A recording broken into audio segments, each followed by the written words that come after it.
dari sebuah desa miskin menjadi desa terkaya di Indonesia.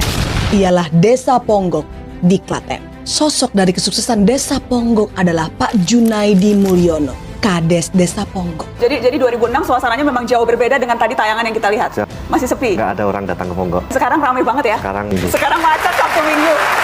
Beliau berhasil mengubah pendapatan desa yang tadinya hanya 80 juta per tahun menjadi 14 miliar per tahun.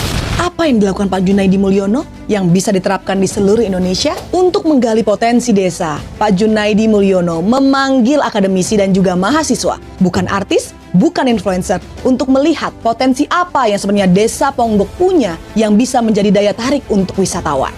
Setelah dipelajari dan terinspirasi oleh Bunaken di Manado, Pak Junaidi Mulyono membuat taman air yang indah di bawah air Ponggok. Walaupun bukan air laut, dia tidak berkecil hati karena air di bawah Ponggok sangatlah bening.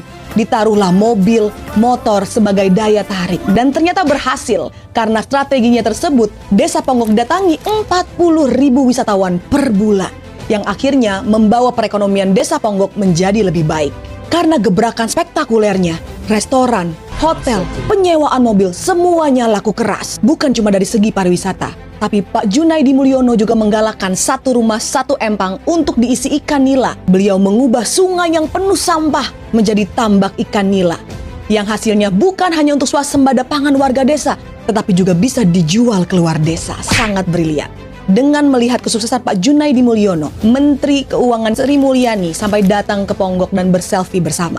Bayangkan jika hal tersebut bisa diduplikasi di seluruh Indonesia, jika banyak kades cerdas seperti Pak Junaidi Mulyono. Beliau jujur dan peduli terhadap kemajuan desanya. Ternyata impact dari sektor pariwisata sangatlah besar untuk perekonomian suatu daerah. Selain itu, pariwisata juga membuat lingkungan sekitar menjadi lebih bersih, tertata, dan pariwisata meningkatkan kepedulian akan kelestarian lingkungan. Desa Ponggok adalah sebuah contoh dari kesuksesan pariwisata. Dan itu hanya pariwisata domestik. Bayangkan, jika di seluruh Indonesia menduplikasi hal yang sama, bukan cuma turis domestik yang datang, tapi juga turis dari mancanegara. Berapa banyak devisa yang bisa kita dapatkan? Jika pariwisata kita maju, kita tidak perlu lagi menggantungkan diri pada sumber daya alam. Desa Ponggok adalah cerminan potensi dari Indonesia, bukan Konoha.